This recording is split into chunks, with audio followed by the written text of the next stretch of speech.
Well, before I start, this is a joke. Anyway, um, in 1985, I used to stack about 150 tons of sacks a week in a red hot room. People would think I was mad for doing that, but well, being a celebrity, what when there was only really ITV1, BBC Two, and BBC One, you didn't even think about it.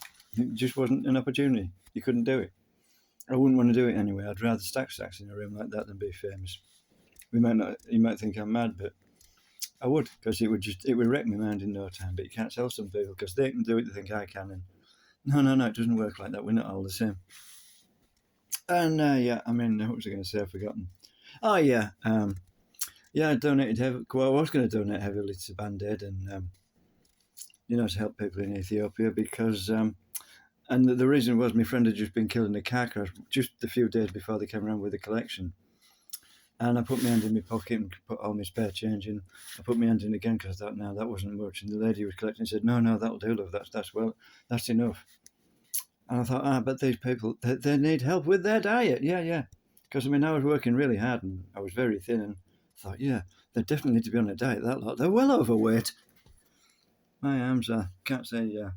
Well, I'm down to 1.2 pounds above the weight I was then in 1985, but I still look fat to me.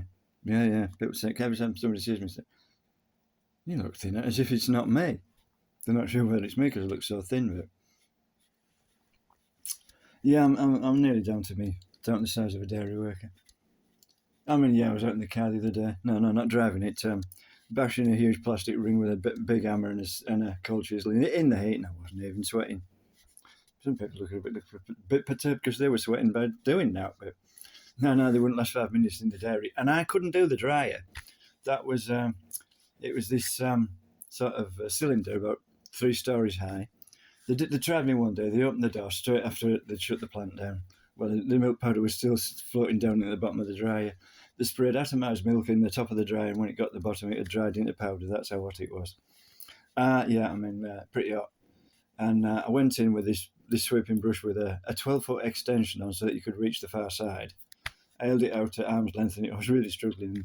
I did 6 square feet and said, come out, you're going to faint. Yeah, I mean, they said before I went in, take everything off your T-shirt, everything under your overalls except whatever, and leave your hair on. We don't want hair in the milk powder, because some hair, I think it's the greasier it is, the more bacteria it has on. You don't want bacteria in milk powder. So yeah, I mean, yeah, that was about the toughest job in the factory. But I couldn't do it. I mean, obviously the boiler that did all that drying work and heated everything in that plant was right next to me when I was stacking sacks, and there was a cooling fan on the boiler house, and it blew directly onto me. The man I worked with was always going in and switching it off, and then the phone would come in, "Who switched that off?" Won't go straight back in and switch it on again. We couldn't have the doors open. No, that let flies in.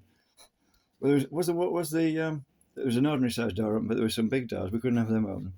Well, yeah, the same bloke used to jam them open. But the supervisor caught him. There was all hell to pay for. Yeah, we couldn't do that. You can't have flies in milk powder. No, that's very bad. It might poison someone.